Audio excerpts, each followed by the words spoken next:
It's very important that we walk in step as Africans, because unfortunately, our unity has been very fractured for interests of others over hundreds of years.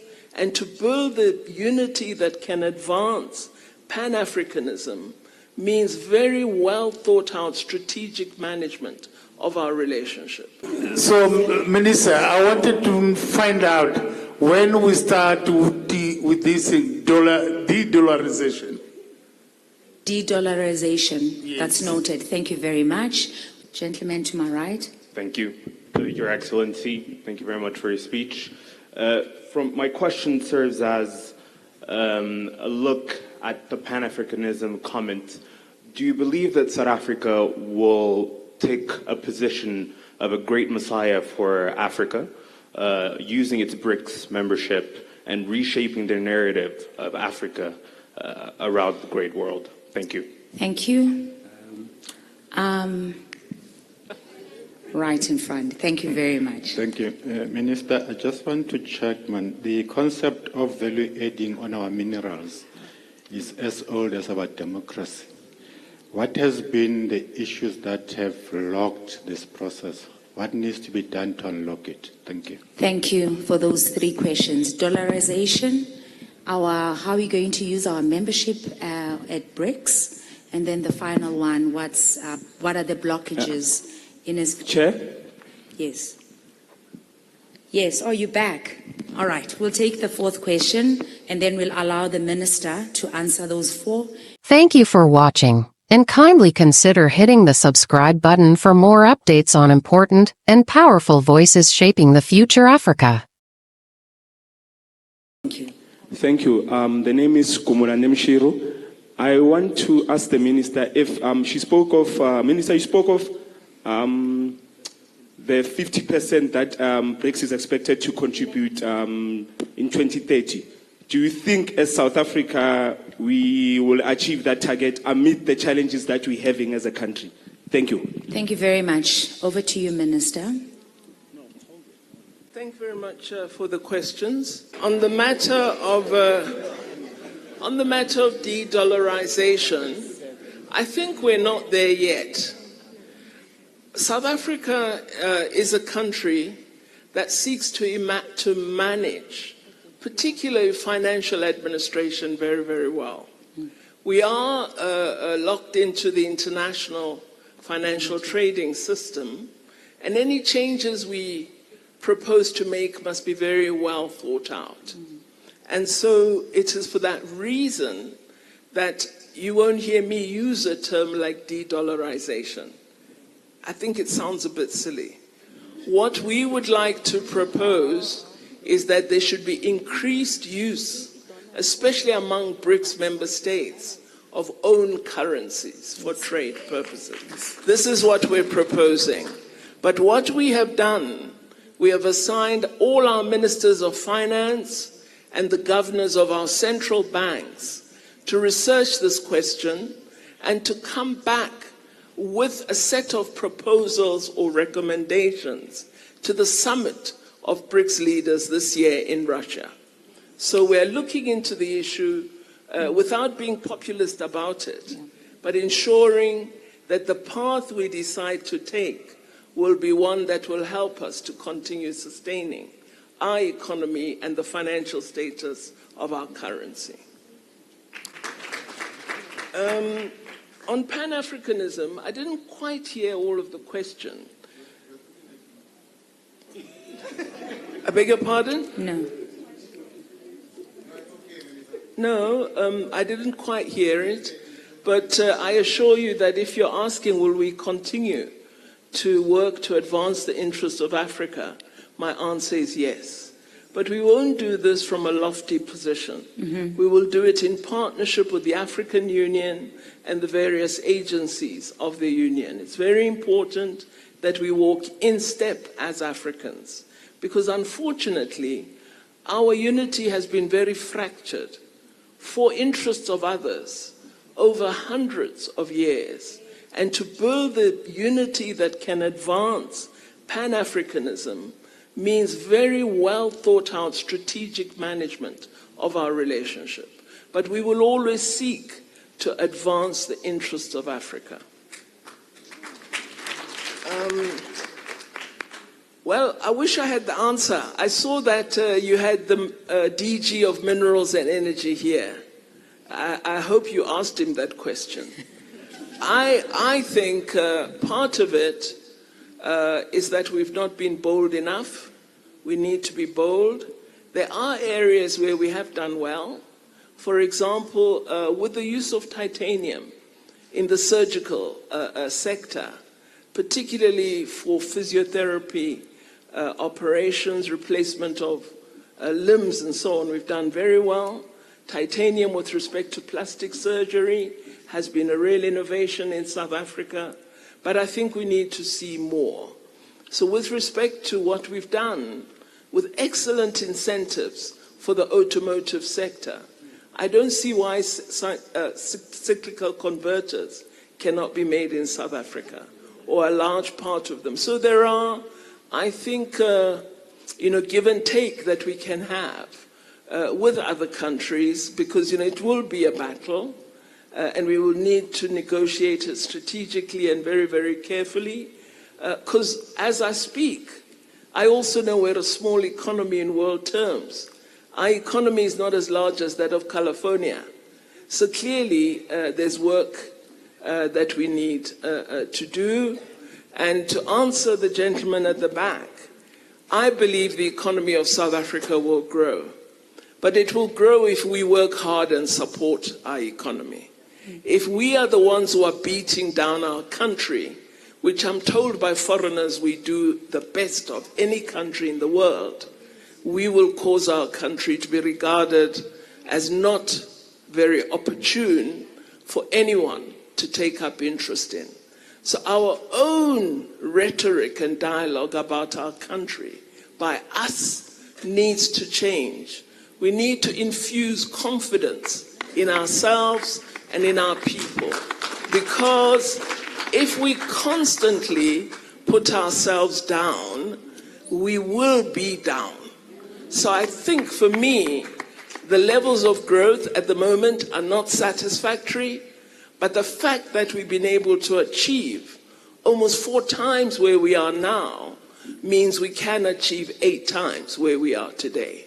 With hard work, with innovation, with more entrepreneurs. So as the Black Business Council, part of your task must be to grow the numbers of entrepreneurs in our country, to encourage everyone to at least try and sell something, try and make something, try and earn something. If we can change our ethos, I believe, yes, we will contribute to that BRICS global GDP figure, much more than we're contributing today. But you must have the confidence I have in South Africa, that you must share my confidence in our country. Then you'll have a fantastic country. But if you are a person who is really the best person at criticizing our country because you think that shows how independent you are merely doing us down. And often, the ones who are the best critics are making the worst contribution. So let's change our dynamic. Thank you. Thank you, Minister. We've just been awarded 3 more questions. Our time is up, but thank you, Program Director. Taking the last 3 questions, gentleman to my left, I've noted you. Lady to my right, Noki. And the very last question, will be the lady in the middle. I'll start with you on my left. Yeah. Honorable Minister, thank you so much for your very comprehensive and inspiring presentation. At the center of what you've alluded to at main is the unity of Africa. And my question is centered around your view on the question of the open border policy. This in light of the much required integration of the African continent, I personally believe that a move towards that direction will certainly help speak to a lot of what you spoke about. So my question, what is your view on open border policy? Thank you. Thank you. Can we get a mic to the far right of the room? Okay, whilst we're waiting for that, I'll take the question in the middle. If we could get one to the far right, please. Thank you. You can go ahead. Hi, good afternoon, Minister, and good afternoon. Let's keep it concise, eh? Yes, to the room at large. Minister, you mentioned multilateral relations with BRICS countries and the foreign investment that has been made. However, the concern or the perception is that some of the relationships are inequitable with China permitting most of the sectors in manufacturing, security, technology, and construction. What are the trade agreements or economic cooperations to balance the scales so that local industry and markets can also contribute in the sectors without looking like a China takeover? Thank you. That's noted. And then the final question on the far right. Thank you. Good evening, Honorable Minister.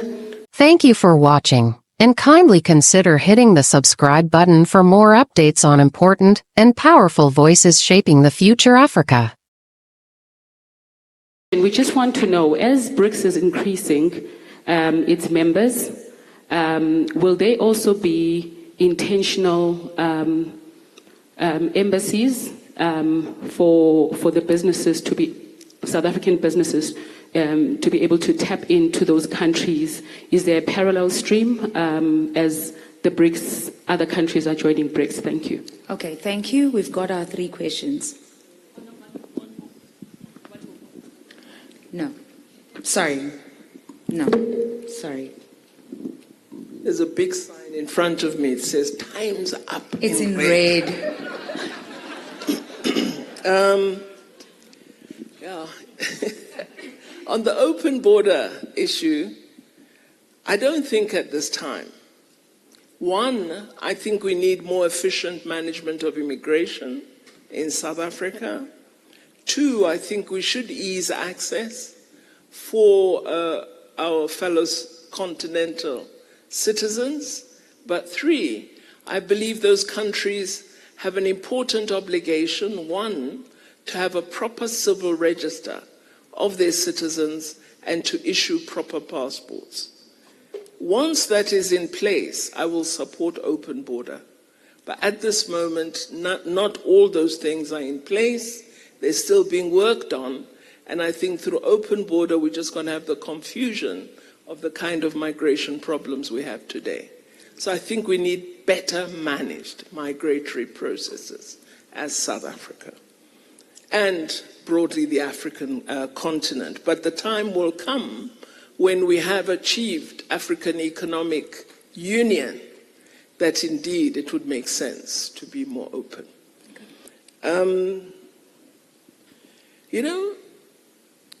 People are always going on about, inequitable relations with China, particularly the West. But I've not once had a Chinese leader come and say, we're going to force this factory on you. We've said to them, come and manufacture your hybrid buses in Nelson Mandela Bay. We've said to them, come and build a textile factory in City B. And they've agreed and done that. And I don't think that you have gone to them and said, I want to establish a Fat Cook Palais in Beijing, and they would refuse. So I think I want to turn the question around and say, as a business person, what initiatives have you sought with respect to business in China? That we need to turn the question around and test whether it is possible for us to also access those markets. But the Chinese don't force themselves on you. They're very open to discussion. They wish to engage South Africa. They regard South Africa as a very important strategic partner. And I think if we put something to them which makes good sense, they will accommodate us. So let's come up with those ideas, and Interco, through our embassy, will try and assist to ensure that they're realized. But I haven't found that China is a negative force for us as South Africa. And the greatest amount of infrastructure development we've seen in countries on the continent that didn't have infrastructure has been infrastructure funded by China. This is an important truth that we have to also acknowledge. Thank you for the comments on IORA. It's a very important organization which was begun by President Mandela. With respect to BRICS expansion, indeed, I think there is a role and an engagement that we should have with representatives of BRICS member states in South Africa. But I have to also add that I do see an increasing application to become members of BRICS. Russia is the current chair, and they're overwhelmed by the interest. So we also need to look at how we manage this, because you don't want to become so big that people start to imagine you're an alternative to global institutions. So we've got to really manage it very, very well. I am pleased that in terms of the new development bank, we have got expanded membership from 5 to now 8, and I expect that that number will grow. We own that equity, and it's fantastic to be managing our own financial institution and to currently still have AAA rating. I think that's really exciting.